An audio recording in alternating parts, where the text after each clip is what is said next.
വിശുദ്ധ ഗ്രന്ഥത്തിലെ പ്രഭാഷകന്റെ പുസ്തകം 23-ാം അധ്യായത്തിലെ 18 മുതൽ ഒരു വാക്യം നമുക്ക് കാണാൻ സാധിക്കും. ആരാണ് എന്നെ കാണുക?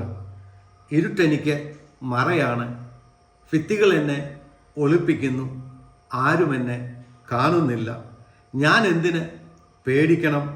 അത്യുന്നതൻ്റെ എൻ്റെ പാപങ്ങൾ പരിഗണിക്കുകയില്ല.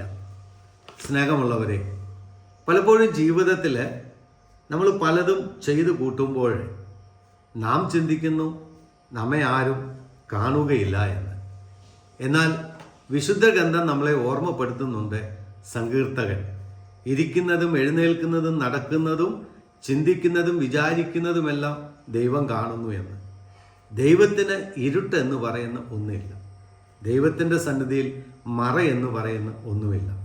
നാം ഇരുട്ടത്ത് ചെയ്യുന്നതും നാം മറയത്ത് ചെയ്യുന്നതും നാം എന്തെല്ലാം ചെയ്യുന്നോ അതെല്ലാം അനുദിനം നിമിഷവും ഏത് സെക്കൻഡുകൾ ചെയ്താലും അതെല്ലാം ദൈവം കാണുന്നു എന്ന് ഓർമ്മയിൽ ചെയ്യുക. അല്ലെങ്കിൽ ഞാൻ ഇരുട്ടത്ത് ചെയ്യുന്നത് ആരും കാണുന്നില്ല എന്നും ഭിത്തിയുടെ മറവിലിരുന്നു കൊണ്ട് ഞാൻ ചെയ്യുന്നത് ആരും കാണുന്നില്ല എന്ന് ചിന്തിച്ച് നാം ഒരിക്കലും തിന്മ ചെയ്യരുത്. കാരണം എല്ലാം ദൈവം കാണുന്നു. അവനവൻ ശരീരത്തിലിരിക്കുമ്പോൾ ചെയ്യുന്ന പ്രവൃത്തികൾക്ക് അവന് പ്രതിഫലം ലഭിക്കുമെന്ന് വചനം നമ്മെ ഓർമ്മപ്പെടുത്തുന്നു. അതുകൊണ്ട് ദൈവസന്നിധിയിൽ ഇരുട്ടോ മറയോ ഇല്ല. നമുക്ക് മാത്രമാണ് ഇരുട്ടും മറയുമുള്ളത്.